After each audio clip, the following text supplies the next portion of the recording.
সুধিব এইটো এতিয়া বহুতখিনি আমি মৈদাম দেখা পাইছোঁ নহয় জানো আপুনি নিজেও কৈছে বহুতখিনি যিহেতু আছে এতিয়া এই মৈদামসমূহ কিবা নামাকৰণ কৰা আছে নেকি নামাকৰণ একচুৱেলি কৰা নাই যিহেতু হিষ্ট্ৰিয়ানবিলাকৰ মাজতো কণ্ট্ৰভাৰ্চি আছে বা কোনটো কাৰ মৈদাম সঠিককৈ ক'ব পৰা নাযায় তো সেইটো কাৰণে ইয়াত নাম্বাৰিং কৰা হৈছে 129 নাওৰ দৰে এখন দেখা পাইছোঁ দূৰত ইটো পাতে হ'ব পাৰে কিন্তু এই বস্তু কি হয় ৰাইডো আছিলে বুলি কৈছে টাই ভাষাৰ এটা শব্দ আছিলে কিন্তু বৰ্তমান মানুহৰ মুখে মুখে প্ৰচলিত হৈ নামটো চৰাইদেউ নামেৰে সৰু সৰু এনেকুৱা তিমনিৰ দৰে কিছুমান দেখা পাইছোঁ মৈদামেই হয় নে মৈদামেই হয় এইবিলাকক পেট মৈদাম বুলি কোৱা হয় পেট মৈদাম হয় এইবিলাক মানে ধৰি লওক কোনোবা নাতিয়েক কোনোবা ভায়েক বা কোনোবা ল'ৰা বা কোনোবা ভায়েকৰ ল'ৰা এনেকুৱা সম্বন্ধীয় মানে ৰয়েল ফেমিলি কিন্তু ৰাজ পৰিয়ালৰ মানুহ কঁকালকেইটাৰ ভিতৰত মানে লাওফুলাকেইটাৰ বা কংকালকেইটাৰ ভিতৰত 4গৰাকী ছোৱালী আৰু এজন মতা মানুহ মতা মানুহজনৰ বয়স এইটো কাৰ্বন ডেটিং বুলি এটা ফৰেনচিক টেষ্ট আছে তাত গম পোৱা গৈছে যে মতা মানুহজনৰ বয়স প্ৰায় 40 বছৰ আৰু ছোৱালী কেইগৰাকীৰ বয়স 20ৰ পৰা 30 বছৰ বয়সত ছাইডৰ মৈদামবোৰ সৰু সৰু মাজৰ মৈদাম যথেষ্ট ডাঙৰ চাৰিওফালে বাউণ্ডেৰী মাৰিছে ইয়াৰ কিবা ৰহস্য আছে একচুৱেলি এইটো ৰজা কিমান প্ৰভাৱশালী আছিলে বা কিমান প্ৰতিপত্তি বা তেওঁৰ কিমান মানে শক্তিশালী আছিল হয় তেওঁ কিমান টাইম ইয়াত শাসন কৰিছিলে তাৰ ওপৰত ডিপেণ্ড কৰে মৈদামৰ আকাৰ আকৃতি আৰু ধৰি লওক কোনোবাটো ডাঙৰ হয় কোনোবাটো সৰু হয় এইটোৰ ওপৰত মানে এইটো ডিপেণ্ড মানে ৰজাজন কিমান শক্তিশালী কিমান দিনকাল কাৰ্যকাল চলাইছিল তাৰ ওপৰত নিৰ্ভৰ কৰি মানে তেওঁলোকৰ এনেদৰে মৈদামসমূহ তৈয়াৰ কৰা হৈছে নহয় জানো আচ্ছা এইটো মৈদাম নম্বৰ 2 আৰু এইফালে আছে 1 আমি 1টো এবাৰ চাই আহোঁ এই ফলকবোৰ যে লিখা আছে ইয়াতে মৈদামৰ নাম মানে নাম্বাৰসমূহ দিয়া আছে ইয়াত 1 আৰু 1 পৰা 6 মৈদামৰ দুৱাৰফালটো মানে অক্টাগনেল চেপৰ থাকে অষ্টকোণীয়া থাকে তো ইয়াৰ চাব পাৰে আপোনালোকে যিখন ৱাল আছে এখন অষ্টকোণীয়া চেপৰ হোম বিলিভ মতে মানে পৃথিৱীৰ 8টা কোণ আছে আৰু তেওঁলোকে অষ্টকোণত বিলিভ কৰিছিলে সেইটো কাৰণে মেক্সিমাম কইনছ বা তেওঁলোকৰ যিবিলাক ষ্ট্ৰাকচাৰ এইবিলাক মানে অষ্টকোণ আৰু এটা প্ৰশ্ন সুধিম যে এই ওপৰত যে কিবা পকাৰ এটা ঘৰ দেখা আছে সেইটো আগৰ পৰা তৈয়াৰী হৈছিল নে কিবা নতুনকৈ নাই এইটো আগৰ পৰাই আছে এইটো চৌচালি বুলি কয় চৌচালি হয় এইটো মানে আৰ্থ টু হেভেন কানেকশ্যন কৰিবৰ কাৰণে এইটো মানে এটা ৱে টু হেভেন মানে যিহেতু স্বৰ্গদেউসকল মানে আহোম বিলিভ মতে তেওঁলোকে স্বৰ্গৰ পৰা আহিছিলে এখন সোণৰ জখলাৰে তো এইটো মানে তেওঁলোকৰ মৃত্যুৰ পিছত বা তেওঁলোকে যিহেতু ৰেষ্টত যায় বুলি বিলিভ কৰে তো তেওঁলোকে এইটো আৰ্থ টু হেভেন কানেকশ্যন কৰিবৰ কাৰণে এইটো নিৰ্মাণ কৰিছিলে নমস্কাৰ সকলোকে পুনৰবাৰ স্বাগতম আছে আমাৰ চেনেলৰ অন্য এটা ভিডিঅ'লৈ আমি যিহেতু বানগ্ৰস্ত লোকসকল আমি সাহায্য দিয়াৰ পিছত আমি বৰ্তমান আহিছোঁ চৰাইদেউ যি মৈদামসমূহ আছে সেই মৈদামবোৰ যি সৰুতে পঢ়িছিলোঁ আজি পাৰ হৈ যাওঁতে যিটো চৰাইদেউ যিহেতু এই মৈদামবোৰ কাষতে আছে গতিকে অকণমান সোমাবলৈ চেষ্টা কৰিছোঁ এতিয়া এয়া আদৰণি গেট অকণমান আমি যিটো ভিতৰলৈ যাম আৰু আমি চোৱাৰ লগতে আপোনালোকক কিছু দৃষ্টান্ত দেখাবলৈ চেষ্টা কৰিম বুলি ভাবিছোঁ তাত চাউলুং চুকাফা তোলৰ হয় এখন তো এয়া অকণমান প্ৰথমে আপোনালোকক দেখাব চেষ্টা কৰিছোঁ যিসকলে আহিছিলে বাৰু নোহোৱাসকলেও অকণমান এই ভিডিঅ'ৰ দ্বাৰা জানিব পাৰিব তো এয়া প্ৰথমে গেটখন আপোনালোকক অকণমান দেখাব চেষ্টা কৰিছোঁ তো প্ৰথমে নিজৰ দোকান পোহাৰবোৰ আছে যিহেতু চৰাইদেউ আহিলোঁ এইফালে ককাইদেউজন পাইছোঁ ককাইদেউ পোনপ্ৰথমে আপোনাৰ পৰিচয়টো মোৰ নাম নমস্কাৰ মোৰ নাম কল্যাণ বৰগোহাঁই হয় মই ডাইৰেক্টৰেট অফ আৰ্ক'লজিৰ কৰ্মচাৰী হয় আৰু টুৰিষ্ট গাইডাৰ যিহেতু ককাইদেউ টুৰিষ্ট গাইডাৰ গতিকে আমিও অকণমান ভিডিঅ'ৰ কাৰণে সহায় ল'ব বিচাৰিছোঁ ককাইদেউ প্ৰথমবাৰ যিহেতু এই কথাখিনি ধুনীয়াকৈ যদি বুজাই যায় মই জনাৰ লগতে আনেও যদি যিসকলে অহা নাই অহাটো বহুতেই আহিছে কিন্তু যিসকলে অহা নাই আমাৰ ভিডিঅ' চায়ো কিছু আভাস যাতে পাব পাৰে গতিকে আপুনি আমাৰ ভিডিঅ'ত পুংখানুপুংখভাৱে যিমানখিনি পাৰে বুজাব যদি চেষ্টা কৰে মই নিশ্চয় আনন্দিত হ'ম সকলোৰে জ্ঞাত যে চৰাইদেউ আহোম যুগৰ প্ৰথম ঐতিহাসিক ৰাজধানী আৰু এই ৰাজধানীখনৰ 3টা অংশ আছে এই 3টা অংশৰ এইটো এটা অংশ এইটো বাৰিয়েল গ্ৰাউণ্ড হয় ৰজাৰ পৰিয়ালৰ যিবিলাক মেম্বাৰ আছিলে বা ৰজাসকল আছিলে তেওঁলোকক ইয়াত মৈদাম দিবৰ কাৰণে জেগাডোখৰ ব্যৱহাৰ কৰা হৈছিলে তো ইয়াত 2টা পাৰ্ট আছে 2টা পাৰ্টত মানে বিভক্ত হৈ আছে এইটো আপোনাৰ আৰ্ক'লজিকেল ছাৰ্ভে অফ ইণ্ডিয়া ASI হয় তেওঁলোকে কণ্ট্ৰল কৰে আৰু এইটো পাৰ্ট আমাৰ ষ্টেট গভৰ্ণমেণ্টে ডাইৰেক্টৰেট অফ আৰ্ক'লজিৰ আণ্ডাৰত এটা ষ্টেট গভৰ্ণমেণ্টে কৰে এতিয়া যোনটো পাৰ্ট আমি এইফালে সোমালে কিবা মাননি দিব লাগিব নে নালাগে যিফালটো আমি দিয়া হৈছে হয় এইটো পাৰৰ মাননিটো বেলেগ এক্সট্ৰা এইটো 10 টকা পাৰ 10 টকা আমি প্ৰথমে এইটো সোমাওঁ তাৰপিছত আমি এক্সট্ৰা মাননি দি এইফালে সোমাম গতিকে আমি প্ৰথম ইউনেস্কো আমাৰ 2024ত আমাৰ ডিক্লেৰেশ্যন কৰা হৈছে এইটো এটা চাৰ্টিফিকেশ্যন দেখুওৱা আছে মাননীয় মুখ্যমন্ত্ৰী হিমন্ত বিশ্ব শৰ্মাদেৱে এইটো উদ্বোধন কৰি গৈছে হয় আৰু এইটো এটা ফলক হয় কি নামেৰে এইটো নামাকৰণ কৰা হৈছে ইউনেস্কোত Moidams the mount burial system of the Ahom dynasty হিচাপে এইটো স্বীকৃতি পাইছে হয় তো বলক আমি ভিতৰত গৈ কথা পাতিম নহয় নে বাইদেউ বলক ককাইদেউ প্ৰথমে আমি দেখা পাইছোঁ এফালে এইবোৰ বাঁহৰ কিবা সাজি ৰাখিছে নে কেনেকৈ? এইটো এটা মানে ডেছক্ৰিপশ্যন লিখা আছে অসমীয়া, হিন্দী আৰু ইংৰাজী। আচ্ছা, অসমীয়া, হিন্দী আৰু ইংৰাজী মানে তিনিটা মাধ্যমত লিখা আছে নহয় জানো? সকলোৰে বুজি পোৱাৰ হেৰিয়াত তিনিটা ভাষাত এইটো লিখা হৈছে আৰু শ্বৰ্ট ডেছক্ৰিপশ্যন। হয়, এইটো শিৱসাগৰ জিলাৰ এইটো কি লিখা আছে? গ্ৰাম্য এইটো কিবা এইটো এটা এনে প্ৰেক্ষাগৃহ হয়। এইটো মডাৰ্ণ হয়। এইটো আপোনাৰ কিবা কিবি মিটিং মাটাং বা কিবা কাৰণে এইটো বনোৱা হৈছিলে। তো এইটো মডাৰ্ণ হয়, এইটো পুৰণি আৰ্কিটেকচাৰ নহয়। ককাইদেউ, ইয়াত যিহেতু আমি মৈদামসমূহ এতিয়া দেখা পাইছোঁ, এই মৈদামসমূহৰ বিষয়ে এতিয়া ইয়াৰ পৰা জানিব চেষ্টা কৰিম। কিমানটা মৈদাম আছে, কি আছে, এই সমগ্ৰ বিষয়টো অকণমান জানিব চেষ্টা কৰিম। হয়, এই পাৰ্টটোত টোটেল 90টা মৈদাম আছে। অল অভাৰ আছাম অলমষ্ট 400 মৈদামছ আছে। তাৰ ভিতৰত ক্লাষ্টাৰত একমাত্ৰ এইটোৱে জেগা য'ত 90টা মৈদাম আছে। 90টাৰ ভিতৰত দুটা অংশ যিহেতু ভাগ হৈ আছে, চেণ্ট্ৰেলৰ পাৰ্টত যিটো ASI পাৰ্ট হয়, বৰ্তমান আমি য'ত আছোঁ ইয়াত আছে টোটেল 29টা মৈদাম, আৰু যিটো ষ্টেটৰ পাৰ্ট আছে তাত আছে টোটেল 61টা মৈদাম। হয়, দুইটা মিলাই টোটেল 90। আৰু ইয়াত মাটিকালি আছে 95.02 হেক্টৰ। ইয়াত মানে ৱৰ্ল্ড হেৰিটেজ চাইট হিচাপে ঘোষণা কৰিছে 2024। 2024 চনতে ঘোষণা কৰিছিলে। হয়। 2 বছৰ বৰ্ষপূৰ্তি বৰ্তমান হৈ গৈছে। এতিয়া মোক ককাইদেউ সুধিব, এইটো এতিয়া বহুতখিনি আমি মৈদাম দেখা পাইছোঁ নহয় জানো? আপুনি নিজেও কৈছে বহুতখিনি যিহেতু আছে, এতিয়া এই মৈদামসমূহ কিবা নামাকৰণ কৰা আছে নেকি? নামাকৰণ একচুৱেলি কৰা নাই, যিহেতু হিষ্ট্ৰিয়ানবিলাকৰ মাজতো কণ্ট্ৰভাৰ্চি আছে বা কোনটো কাৰ মৈদাম সঠিককৈ ক'ব পৰা নাযায়। তো সেইটো কাৰণে ইয়াত নাম্বাৰিং কৰা হৈছে 1 to 90। তাৰ ভিতৰত 1 to 29 এফালে আছে চেণ্ট্ৰেলৰ পাৰ্টত, আৰু বাকীখিনি ইফালে আছে। ইয়াতো ভাগ আছে নেকি যে ইয়াত ইমান ওখ সেইফালে অকল চাপৰ এনেকুৱা কথা আছে নেকি? দুয়োফালে ওখ চাপৰ দুয়োফালে আছে, কিন্তু আপোনাৰ যিহেতু ৰজা ইমান নাছিলে, 90জনটো ৰজা নাছিলে, তো ৰয়েল ফেমিলি যিবিলাক মেম্বাৰ, ধৰি লওক কোনোবা নাতিয়েক, কোনোবা পুতেক, কোনোবা ভায়েক, তেওঁলোককো ইয়াত দিয়া হৈছিলে। কিন্তু ৰয়েল ফেমিলিৰ হ'ব লাগিব, ৰাজ পৰিয়ালৰ হ'ব লাগিব। এইটো দা ডাঙৰীয়া বা এনেকুৱা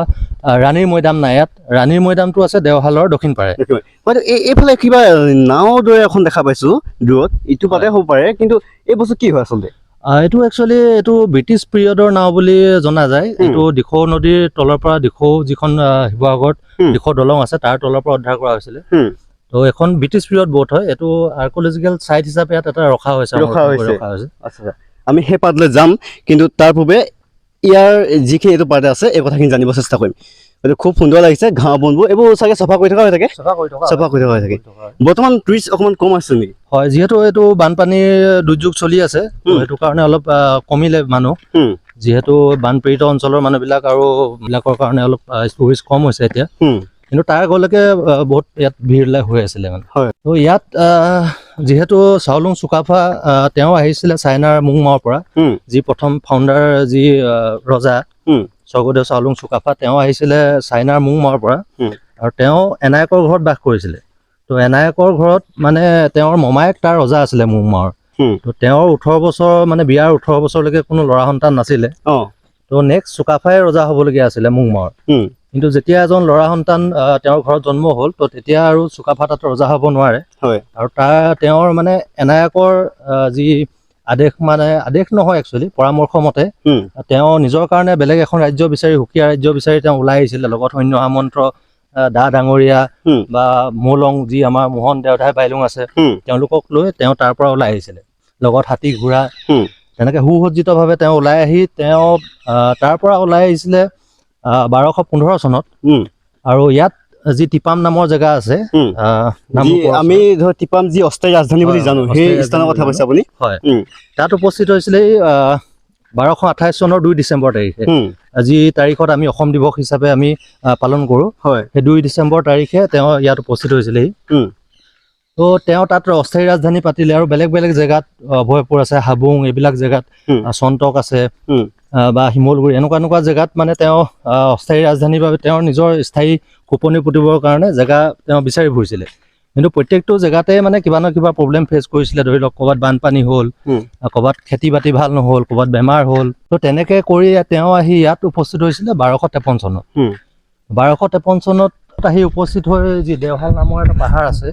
সেই পাহাৰত তেওঁ উঠি তাত একচুৱেলি মৰাণ আৰু বৰাহী যিসকল ভূমিপুত্ৰ, তেওঁলোকৰ এডোখৰ মানে ছেক্ৰেট লেণ্ড আছিলে, যিটো তেওঁলোকৰ মানে এটা পূজা পাতল কৰা এৰিয়া আছিলে তাত তেওঁ উপস্থিত হৈ কোনো যুদ্ধ বিগ্ৰহ কৰা নাই তেওঁলোকে স্বইচ্ছাই এই জেগাডোখৰ এৰি দিলে চুকাফাক আৰু চুকাফাই সেই যেতিয়া দেওশালৰ ওপৰত উঠি দেখিলে যে চবফালে ধান পকি আছে সোণালী শস্যৰ দেশ তো চবফালে সোণালী বৰণীয়া হৈ আছে আৰু ইয়াত খেতি ভাল হয় ওখ ঠাই বানপানী নহয় আৰু তেওঁৰ লগত যিখিনি সৈন্য সামন্ত বা যিখিনি মানুহ লৈ আহিছিলে তেওঁলোকক ঘৰ বাৰী বনাই দিবৰ কাৰণে উপযুক্ত মাটি আছিলে তো এই জেগাডোখৰে ভাল হ'ব বুলি ভাবি তেওঁ ইয়াতে ৰাজধানী স্থাপন কৰিলে আৰু নাম ৰাখিলে চেৰাইদয় একচুৱেলি এইটো টাই ৱৰ্ড হয় চে মানে নগৰ ৰাই মানে জিলিকা দয় মানে পাহাৰ সেইটোৱে পৰৱৰ্তী কালত মানুহৰ মুখ বাগৰি চৰাইদেউ হৈ গ'ল কিন্তু অৰিজিনেলি এইটো টাই ৱৰ্ড চেৰাইদয় আছিলে বুলি কৈছে টাই ভাষাৰ এটা শব্দ আছিলে কিন্তু বৰ্তমান মানুহৰ মুখে মুখে প্ৰচলিত হৈ নামটো চৰাইদেউ নামেৰে উৎপত্তি হ'ল নহয় জানো বাইদেউ এতিয়া মই কিছুমান কথা সুধিম বুলি ভাবিছোঁ এতিয়া কিছুমান সৰু সৰু এনেকুৱা তিমনিৰ দৰে কিছুমান দেখা পাইছোঁ মৈদামে হয় নে মৈদামে হয় এইবিলাকক পেট মৈদাম বুলি কোৱা হয় পেট মৈদাম হয় এইবিলাক মানে ধৰি লওক কোনোবা নাতিয়েক কোনোবা ভায়েক বা কোনোবা ল'ৰা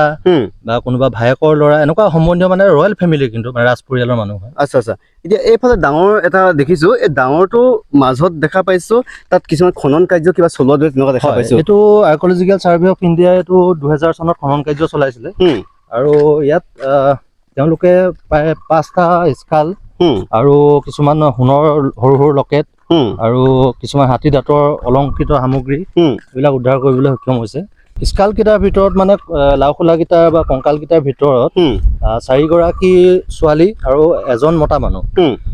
মতা মানুহজনৰ বয়স এইটো কাৰ্বন ডেটিং বুলি এটা ফৰেনচিক টেষ্ট আছে তাত গম পোৱা গৈছে যে মতা মানুহজনৰ বয়স প্ৰায় 40 বছৰ আৰু ছোৱালী কেইগৰাকীৰ বয়স 20 পৰা 30 বছৰ বয়সৰ ভিতৰত 20 পৰা 30 বছৰ ভিতৰত হয় আচ্ছা তাত লিগিৰি বুলি তেওঁলোক লিগিৰি আছিলে ধৰি লওক যিহেতু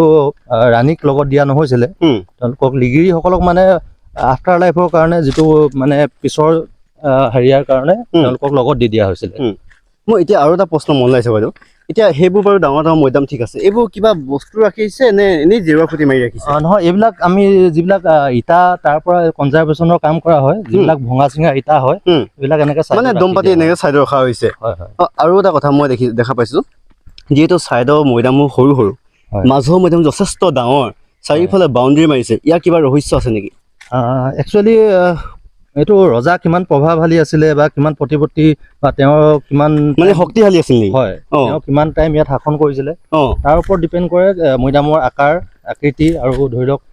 কোনোবাটো ডাঙৰ হয় কোনোবাটো সৰু হয় সেইটোৰ ওপৰত মানে এইটো ডিপেণ্ড মানে ৰজাজন কিমান শক্তিশালী কিমান দিনকাল কাৰ্যকাল চলাইছিল তাৰ ওপৰত নিৰ্ভৰ কৰি মানে তেওঁলোকৰ এনেদৰে মৈদামসমূহ তৈয়াৰ কৰা হৈছে নহয় জানো তো এয়া দেখা পাইছোঁ আমি এনেদৰে আহি আছোঁ এইফালে ইয়ালৈকে সীমাবদ্ধ নেকি এইটো বাউণ্ডেৰীটো বহুত আঁতৰেদি আছে যিহেতু 95.02 হেক্টৰ বহুত এটা ডাঙৰ এৰিয়া হয় এইটো আমি এতিয়া বৰ্তমান ষ্টেটৰ পাৰ্টটো ডাঙৰ হয় বৰ্তমান আমি চেণ্ট্ৰেলৰ পাৰ্টত আছোঁ যিহেতু এই পাৰ্টটো অলপ সৰু হয় কিন্তু ষ্টেটৰ ফালে ডাঙৰ এৰিয়া আছে হয় আমি ষ্টেটলৈ যাম কিন্তু এইখিনি আপোনালোকক প্ৰথমে দেখুৱাই ল'ব বিচাৰিছোঁ এই যে পাহাৰখন দেখা পাইছোঁ এইখন চৰাইদেউ পাহাৰ নেকি নহয় চৰাইদেউ পাহাৰ বুলি নহয় এইটো হৈছে পাটকাই এইটো আমাৰ ষ্টেটৰ ফালৰ পৰা ভালকৈ দেখা পায় আচ্ছা দিহিং পাটকাই নহয় এইটো অকল পাটকাই দিহিং পাটকাইটো এটা এইটো আমাৰ ৰাষ্ট্ৰীয় উদ্যান হয় দিহিং পাটকাই মানে সেই পাটকাই ৰেঞ্জটো এটা তালৈকে যোগ গৈছে মানে টিপাম হৈ পাৰ হৈছিলে যিহেতু পাটকাই এই পাটকাই ৰেঞ্জটো মানে টিপাম এই আপ টু টিপাম এনেকে গৈছে মানে এইফালৰ পৰা হয় এইফালে আমি গৈ এনেদৰে ঘূৰি যোৱা হ'ব ন এইটো 2 আচ্ছা এইটো মৈদাম নম্বৰ 2 আৰু এইফালে আছে 1 আমি 1টো এবাৰ চাই আহোঁ এই ফ্লগবোৰ যে লিখা আছে ইয়াতে মৈদামৰ নাম মানে নাম্বাৰসমূহ দিয়া আছে ইয়াত 1 আৰু 1 পৰা 6 লৈকে তো 1 পৰা 6 লৈকে এনেদৰে দিয়া আছে ইয়াত অকণমান দেখুৱাই দিছোঁ আপোনালোকক এয়া পৰিৱেশ ককাইদেউ এইটো 2 নম্বৰ মৈদাম এইটো 1 নম্বৰ আচ্ছা 1 নম্বৰ মৈদাম একে ধৰি লওক এইফালে ডাঙৰ ডাঙৰ 4টা মৈদাম আছে তাৰ ভিতৰত এইটো এটা আৰু প্ৰত্যেকটো মানে মৈদামৰ দুৱাৰফালটো মানে অক্টাগোনেল শেপৰ থাকে অষ্টকোণীয়া থাকে তো ইয়াৰ চাব পাৰে আপোনালোকে যিখন ৱাল আছে এখন অষ্টকোণীয়া শেপৰ থাকে তো এইটো কাৰণে মানে 8টা নহয় 8টা কোণ মানে এইটো আহোম বিলিভ মতে মানে পৃথিৱীৰ 8টা কোণ আছে আৰু তেওঁলোকে অষ্টকোণত বিলিভ কৰিছিলে সেইটো কাৰণে মেক্সিমাম কইনছ বা তেওঁলোকৰ যিবিলাক ষ্ট্ৰাকচাৰ এইবিলাক মানে অষ্টকোণৰ থাকে এতিয়া ককাইদেউ আৰু এটা প্ৰশ্ন সুধিম যে এই ওপৰত যে কিবা পকাৰ এটা ঘৰ দেখা গৈছে সেইটো আগৰ পৰা তৈয়াৰী হৈছিল নে কিবা নতুনকৈ নাই এইটো আগৰ পৰাই আছে এইটো চৌচালি বুলি কয় চৌচালি হয় এইটো মানে আৰ্থ টু হেভেন কানেকশ্যন কৰিবৰ কাৰণে এইটো মানে এটা ৱে টু হেভেন মানে যিহেতু স্বৰ্গদেউসকল মানে আহোম বিলিভ মতে তেওঁলোকে স্বৰ্গৰ পৰা আহিছিলে এখন সোণৰ জখলাৰে তো এইটো মানে তেওঁলোকৰ মৃত্যুৰ পিছত বা তেওঁলোকে যিহেতু ৰেষ্টত যায় বুলি বিলিভ কৰে তো তেওঁলোকে এইটো আৰ্থ টু হেভেন কানেকশ্যন কৰিবৰ কাৰণে এইটো নিৰ্মাণ কৰিছিলে অকণমান ওপৰে এইফালে গৈছ প্ৰথমে ককাইদেউ আৰু এটা মন্দিৰ প্ৰথমে দেখা পাইছোঁ মন্দিৰ নে কি হয় নাজানো অকণমান বুজাই ক'ব নেকি হয় এইটো উপাসনাস্থলী হয় এইটো আহোমসকলৰ চাওচেং ৰেন বুলি কোৱা হয় ইয়াতে যি মেডাম মেফি হওক বা তৰ্পণ যি ইয়াত মানে স্বৰ্গদেউসকলক উপাসনা কৰা হয় আৰু এইটো দেখিবলৈ পাইছে আপুনি যেনেকে অষ্টকোণত বুলি ক'লো এইটো অষ্টকোণীয়া হয় আচ্ছা অষ্টকোণ ইয়াৰ অষ্টকোণ আৰু যিকেইটা ডাঙৰ ডাঙৰ আমি মৈদাম দেখা পাইছোঁ সেয়াও অষ্টকোণ মানে তাৰ দুৱাৰ ফালটো অষ্টকোণ একচুৱেলি আচ্ছা দুৱাৰ ফালটো মানে বাউণ্ডেৰী ৱাল নিচিনা আছে সেইটো অষ্টকোণীয়া আৰু ইয়াতে সেই স্বৰ্গদেউসকলক উপাসনা কৰি চাকি বন্তি জ্বলোৱা হয়